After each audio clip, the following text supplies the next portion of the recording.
Somebody centers on a girl named Kim Sum, a genius developer who creates a dating app that helps people fall in love. She also happens to have Asperger's syndrome. Now, this is a very important detail to note, as it has a massive significance to the overall story, especially what happens in the end. Kim Sum has always had a difficult time connecting with people. She never truly comprehends what emotions really are.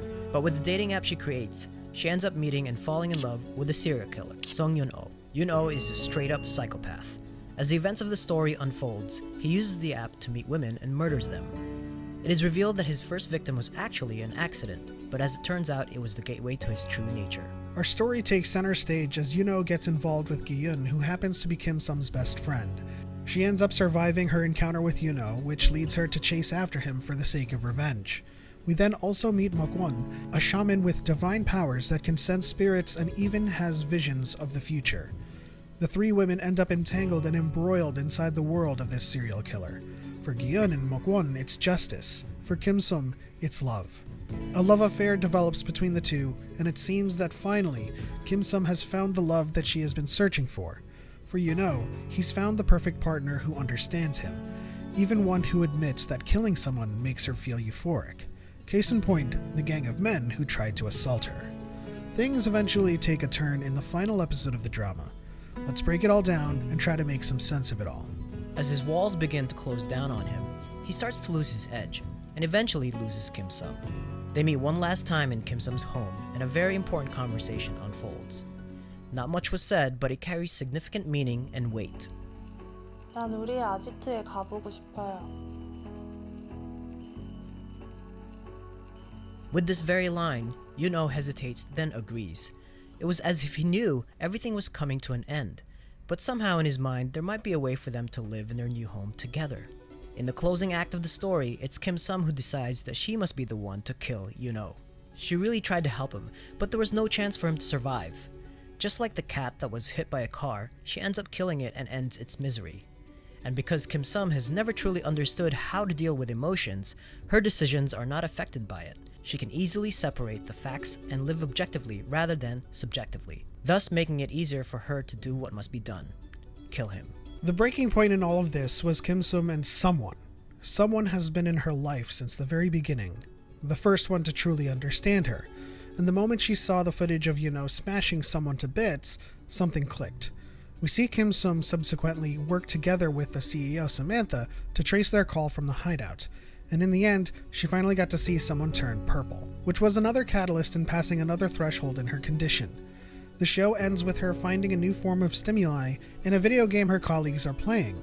She smiles, involuntarily for the very first time, and I think it's important to note this, as she used to come in every day to work, place a lollipop in the happy box, and not smile at all. Kim Sum got to see someone turn purple so she could flip the card of fear over once and for all, and move on to the next emotion, happy, stimulated by 1942, the video game. What's up, Sunny fam? Welcome back to another video. We're talking about Somebody, and this was a very, very eerie and dark series. It really was. I mean, it caught me by surprise in a way because we're so used to watching slice of life dramas and portraying Korea or South Korea in a happier light, right? Yeah. But this one was simmering, and it had this crazy tension from start to finish. And Tension's a good word. And you just kind of felt like bound by something the whole time until the very end, which was very, very shocking. Yeah, you end up feeling what the characters are feeling all throughout, and it kind of aggravated me a little bit. It was a little bit frustrating to see how many people would meet someone in a dark alley alone over an app. Now, as someone whose relationships originated 90% online, you have to establish a video rapport, and the first meeting has to be in public. Yeah. I don't know why they would meet in an abandoned warehouse or in an alleyway. I could see why the logic of that fails, right? As soon as you've a logical person or somebody who's got sane thinking and mentality would sense that there's some kind of danger that's gonna happen, right? But some of these scenes you could probably question it and all of that stuff, but I think what the writing was trying to portray was that this dating app caused so much damage, especially for those who are really desperate to find that love, right? And so they would go through all kinds of means to meet somebody special, Yeah. you know, and without really kind of thinking things through. Case in point, Giyun, who goes alone in this like forest by an abandoned pool, and then yeah, you can carry me and do whatever, and you know, And then, just and like then even after the fact, agrees to meet him in a, Yeah. like an arcade Yeah. somewhere that is like I abandoned. mean, as soon as he stood up from the wheelchair, that probably was like, oh damn, I'm gonna die. Yeah. You know. But in any case, it did kind of succeed in a way of building tension and maintaining that tension throughout the entire series. And the ending was shocking. I did not know that it was going to play out that way. It was again, I was like frustrated in how Yeah. she was dealing with it. Yeah. And I was relieved in a way that she finally like came to her senses, and I don't know, like motives aside, like took care of the murderer. Yeah, I mean, I was having a conversation on Instagram with one of our subscribers, and she was wondering. There was that scene, right? It was the final time Yun-Oh and Kim-Sum were in the home, and they had that conversation, and she was like, I want to go to our hideout, and he kind of like hesitates a little bit, like it's kind of seemed like this is all coming to an end, but there's still a glimmering hope that we could still be together.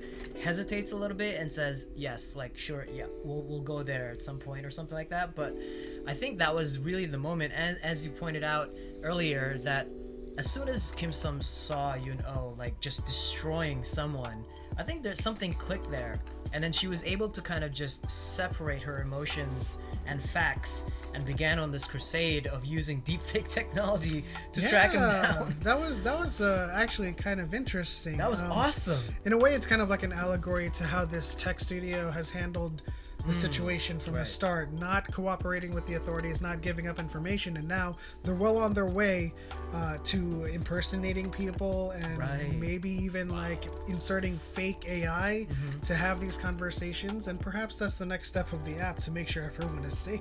I don't know. There is also that underlying message of how technology can be really, really dangerous, right? And it really showcases in this drama. It had so many different layers. I was just so fascinated by it, and at the end, I thought it was so powerful. And I love the way that we point out that she finally turned the fear card over, thus getting her to the next step of emotions, which is being happy. And does she truly feel those emotions, or she's just kind of like, there was a scene, there was a flashback with her mother, and she was trying to choke her, and it was like, yeah, this is fear, and like she had a happy face on, and it was just like so hard for her to connect in those emotions that it feels right that she was able to just kill Yun-Oh like that and then move on like nothing ever happened. She lives very objectively rather than subjectively, and it makes sense that she's able to like get through this threshold rather simply. Like she's like, oh, this is how they look when they experience fear. Moving on, you know, turns over the card for fear and moves on to the other emotions that have yet to be understood. But let us know what you guys think in the comment section below. For somebody, let us know what you thought of it. Hit that like button if you enjoyed this video, and subscribe for more Asian entertainment and K-pop reactions. Hit the bell icon to turn on notifications. But as always, this is We're Watching This Sunday. We'll see you guys in the next one. 어제의 다짐들 에이, oh, oh. You 내겐 관심이 없죠. You